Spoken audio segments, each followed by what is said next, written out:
Amici bellini, un buon pomeriggio, insomma non lo so quando ve lo guarderete questo video, ma dobbiamo aspettare ancora un pochino per l'annuncio di Conte, ci fanno sapere mercoledì e quindi io ne approfitto per dirvi una cosa che già su Twix sta facendo scalpone, perché poca gente non è d'accordo con me, io sono più eccitato per quell'altro. Cominciamo! I rumori.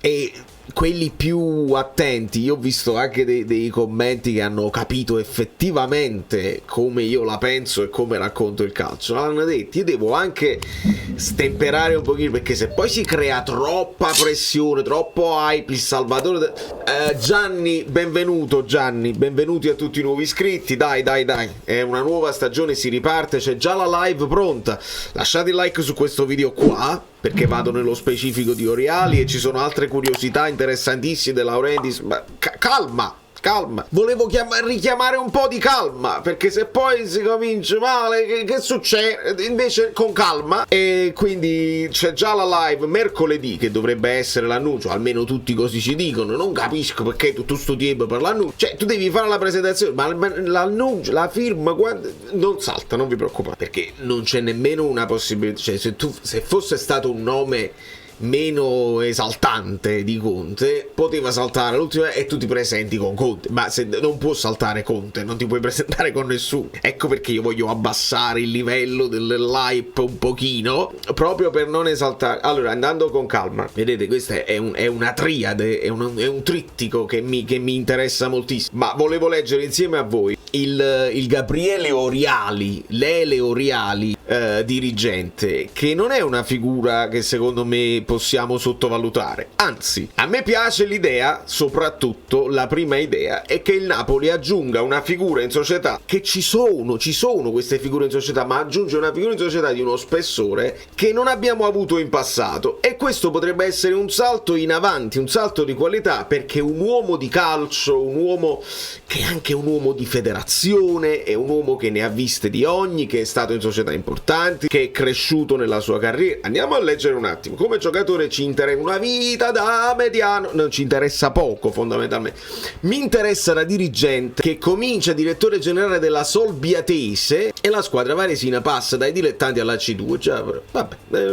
interessa poco. Nel 94 diventa direttore generale del Bologna, dove porta Nervo, Antonioli e Paramatti. Questi sono proprio tre giocatori della mia infanzia, cioè di quando io ho cominciato a guardare il calcio. Mi ricordo Paramatti l'ho presi al mio primo fantacalcio, e pensate un po', future bandiere della squadra rossa. Con i Felsinei ha conquistato 2 promozioni, una dalla C1 alla B e una dalla B alla A. Nel 97 inoltre ha acquistato Roberto Baggio, cerchiamo di capirci di che spessore stiamo parlando, temporaneamente ai margini del calcio italiano, che proprio a Bologna tornerà ad alti livelli. L'8 giugno si dimette, l'11 giugno passa al Parma, quindi è uno che poi sa anche dimettersi, non viene cacciato, si dimette e cresce di livello. Col Parma porta Veron e Balbo, poi in questo caso non è da dirigente, è proprio da responsabile dell'area tecnica e sportiva, quindi è un potenziale. Ecco, se tu lo aggiungi a Manna,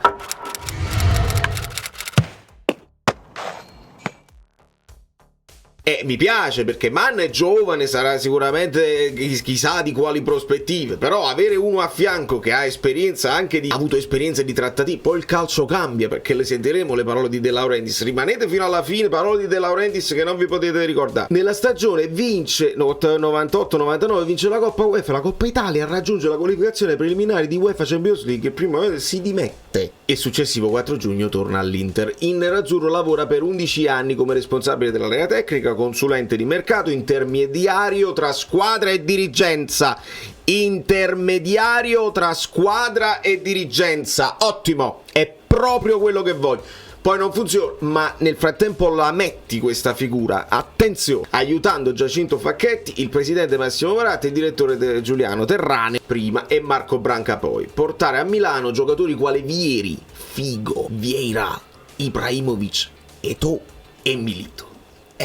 mica poco. Dal 2008 al 2010 inoltre con il portoghese José Mourinho allenatore della squadra, con cui Oriale instaura un rapporto ottimo anche fuori dal campo. Se fosse uscita la notizia di Oriale e Mourinho non fosse poi andato al Fenerbahce, apriti cielo. Invece no, si è seduto in panchina come dirigente accompagnatore, ruolo che gli costa varie squalifiche e inibizioni. Bene, perché anche questo, se ti devi poi far sentire dagli arbitri, e sappiamo che Conte è un po' lamentino, ed è lamentino anche con squadre forti e potenti, con il Napoli ti espellano ad ogni partita. E invece no, fai parlare Oriali, lui si può prendere la squalifica, nel frattempo si è fatto sentire, instilla un dubbio a un arbitro che prende una decisione controversa e si va avanti. Nel 2010 annunzia il divorzio dalla società nerazzurra a causa di sopraggiunti dissapori con la dirigenza. In seguito Oriali ha accusato l'ex collega di lavoro Branca di aver indotto il presidente interista Morale a cacciare. Questo però più in là parliamo delle problematiche all'interno, sinicropi,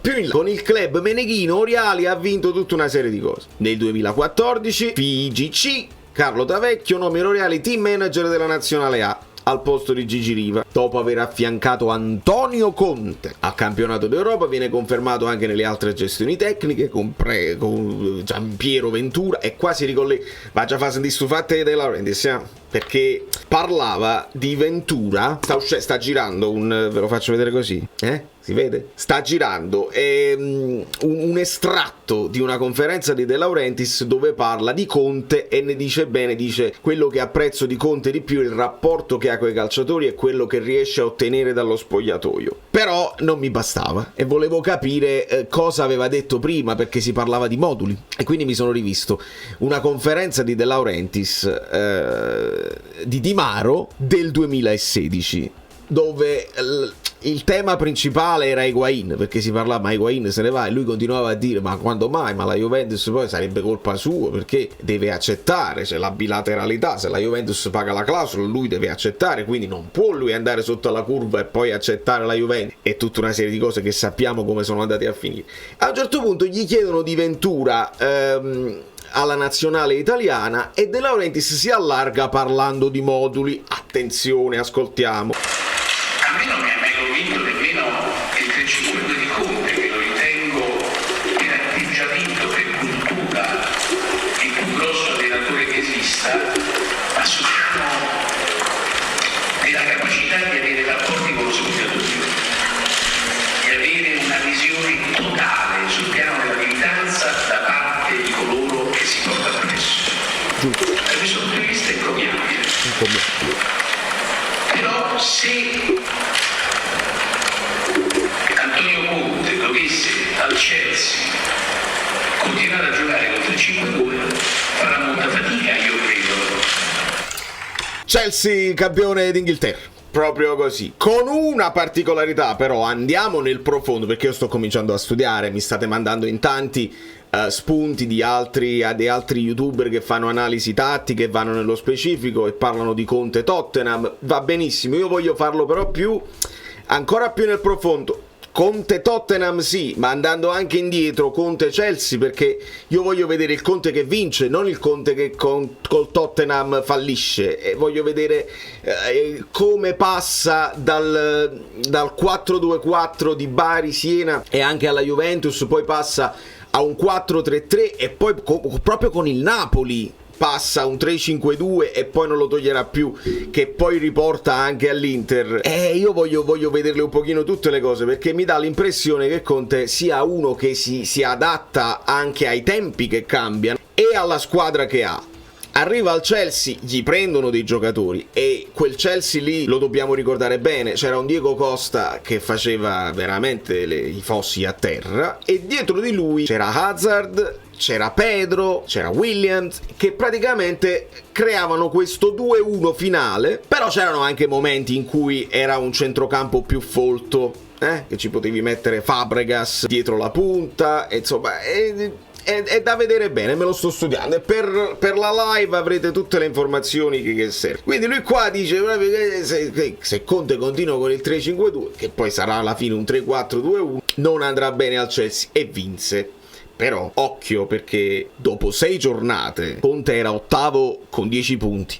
Ecco perché io ho bisogno che abbiate pazienza e ho bisogno che stiate un pochino calmi e state portando Conte avanti. E poi se non arrivano subito i risultati, ricordate com'è andata bene con Spalletti, che c'era un po' di indecisione generale. A me andava benissimo Spalletti, ma molti non erano convinti. Adesso invece sta succedendo una cosa opposta, che è nuova per il Napoli: partire con un hype incredibile per Conte, per l'allenatore, una fiducia totale, tutto l'ambiente contentissimo, e se poi sbaglia un paio di partite ci casca il mondo sotto ai piedi. E invece no, con calma, perché potrebbe avere anche bisogno di un po' di assestamento. Dobbiamo capire che mercato riusciamo a fare, perché al Chelsea arriva Kanté, arriva Luiz, arrivano c'era già una squadra forte, era il Chelsea di Abramovich. Non possiamo fare paragoni con quel che ho letto. Sì, il Chelsea era arrivato 10° l'anno prima, poi vince, calma però, è un altro calcio, è un'altra proprietà, è un'altra cosa. Io parto da Oriali per questo, perché è un cambiamento epocale per il Napoli avere un uomo come Oriali, e bisogna adattarsi, bisogna capire le nuove dinamiche, bisogna capire se arriva Oriali con Mann e con Conte, se queste alzate di testa dei procuratori finiscono, magari ci togliamo da mezzo un problema e cominciamo a rispondere un pochino meglio anche con i tweet, senza creare polveroni. Le cose succedono magari in separata sede, senza spiattellarle a tutti, magari i giocatori che confidano le cose ai procuratori, poi si evita tutto questo che arriva poi all'ambiente. Ecco perché Oriali mi eccita più di Conte. È facile da capire per chi segue un certo ragionamento che vi sto facendo da parecchi anni. E questa è la figura diversa. Noi abbiamo avuto Ancelotti, e già lì è il vincente, teniamo una squadra fortissima che con Sarri non vinceva, è fatta. E invece no. Benitez fu la rivoluzione vera e propria, da Mazzarri a Benitez fai un cambio di mentalità. Qua fai un cambio di mentalità con Conte, che a livello tecnico è tutta da studiare. Io non posso dirvi adesso che diventiamo una squadra piccola che attende gli avversari e riparte. Non ne sono convinto ancora. Può essere che il DNA del Napoli prevale su Conte, diventiamo dominanti anche con Conte. Oriali mi interessa di più. Quindi Ventura con Roberto Mancini, Oriali vince anche l'Europeo, torna all'Inter collaborando di nuovo con Conte, fa anche il team manager contemporaneamente della nazionale, partecipa a successo nel campionato 2021. Tuttavia l'esperienza si conclude bruscamente quando la proprietà lo solleva dall'incarico. E poi c'è due cose, la vicenda giudiziaria, perché c'è un piccolo neo. Ecco qua, se c'è una cosa che possiamo dire di De Laurentiis e della sua gestione, è che è una gestione pulita, che c'è poco da dire, è veramente veramente pulitissima. Intorno a De Laurentiis scandali di qualsiasi forma e dimensione, non c'è bisogno nemmeno di ripeterli da parte di tutte le strisciate, eccetera, eccetera. Ti sei andato a prendere Manna, più o meno coinvolto in quelle cose là, facciamo conto che non è successo niente. Oriali protagonista della roba degli scandali dei passaporti con Recoba, alla fine furono puniti, la sentenza: Oriali 1 anno di inibizione, Recoba 1 anno di squalifica, poi accettano il patteggiamento, sentenza definitiva, pena di 6 mesi di reclusione ciascuno, sostituita con la multa. Poi c'è anche da dire che nonostante le sentenze passate in giudicato, nel luglio del 2012 un'intervista rilasciata da Franco Baldini, direttore sportivo della Roma, discolpò Oriali dalla responsabilità imputata, dichiarando che era stato lui a consigliare l'ex mediano nerazzurro di rivolgersi a una delle persone successivamente coinvolte nello scandalo. Vabbè, quindi Oriali, quindi questo trio. Voglio togliere un pochino di peso dalle spalle di Conte, perché Conte dovrà fare quello che deve fare, sì, ma con l'aiuto di queste altre due figure, con l'aiuto di De Laurentiis, che dovrà fare le cose giuste. Se effettivamente non ci sono clausole di uscita da parte di nessuno, non bisogna incatenare nessuno, bisogna lavorare insieme per il bene del Napoli, per il bene dei tifosi, e andare avanti. Poi mi sono anche divertito perché quella conferenza di Di Maro, oltre ai fatti sulle cose, c'era anche questo fatto qua, che tra l'altro è quello che adesso c'è Dybala o Dybala. All'epoca evidentemente non era famoso. E poi Koulibaly, chi vivrà vedrà. Un De Laurentiis in grandissima forma all'epoca. E chiudo con una chicca, questa deve diventare poi un clip, perché quando io anche avessi prima di morire vinto un paio di scudetti e pareggiato l'operato straordinario di Ferlaino, ma che me ne viene? Nulla, non avrò cambiato proprio nulla. Sarò stato uno dei tanti che ha vinto 2 scudetti e poi non abbiamo risolto dei cambiamenti fondamentali che possono essere quelli forieri veramente di un grande supporto a chi soffre, a chi vive, a chi sente veramente i colori della maglia e lo spirito di appartenenza. Indovinate di che si stava parlando? Si stava parlando dello stadio, e nel 2016 si parlava già dello stadio. Lui diceva: adesso arrivano le Universiadi, speriamo che i soldi me li danno e mi fanno fare insieme a loro con i soldi delle Universiadi San Paolo un poco meglio. Quindi all'epoca lui già diceva queste cose: se vinco 2 scudetti che cosa cambia? Io cambio se effettivamente metto strutture e poi cresce e lascio qualcosa. Vedi? Bravo! Bravissimo.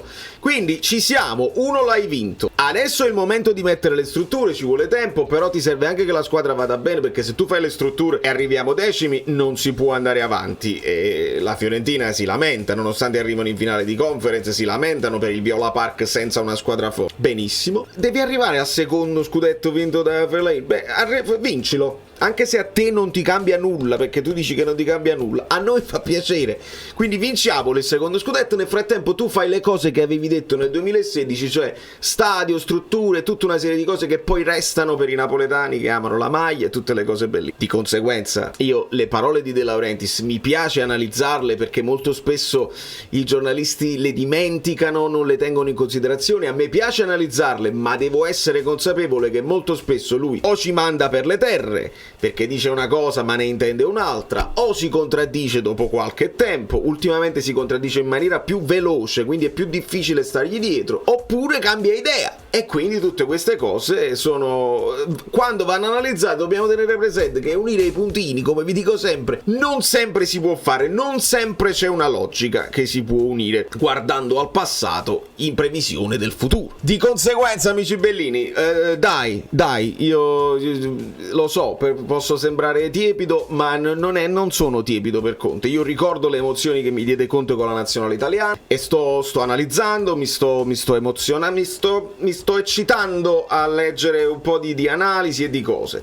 Ho più paura del Conte uomo che del Conte allenatore. Capiamoci, nel video dei pro e dei contro c'è tanto di quello sullo sfondo, quindi ho più paura di quello che potrebbe non prendersi e non farsi così. Però a livello di campo secondo me possiamo divertirci, e continuano ad arrivare notizie insomma di un Conte che confermerebbe il blocco fondamentale della squadra, quindi non c'è una vera rivoluzione di mercato. Qualcosa si deve fare assolutamente. Vediamo Buongiorno, e mi facevano notare Valentino, gli amici bellini abbonati, che se lo devi fare Buongiorno lo devi fare subito, non dopo l'europeo, perché va a finire che Cairo ti fa alzare il prezzo e quindi dovresti farlo subito. Vediamo gli altri difensori che servono, dobbiamo risolvere la questione dei quinti che devono andare fortissimi.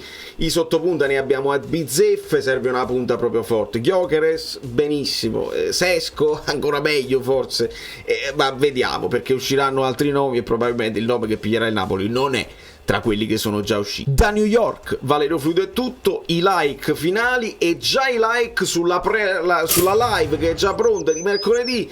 Ci divertiamo, dobbiamo approfondire, ci tengo moltissimo.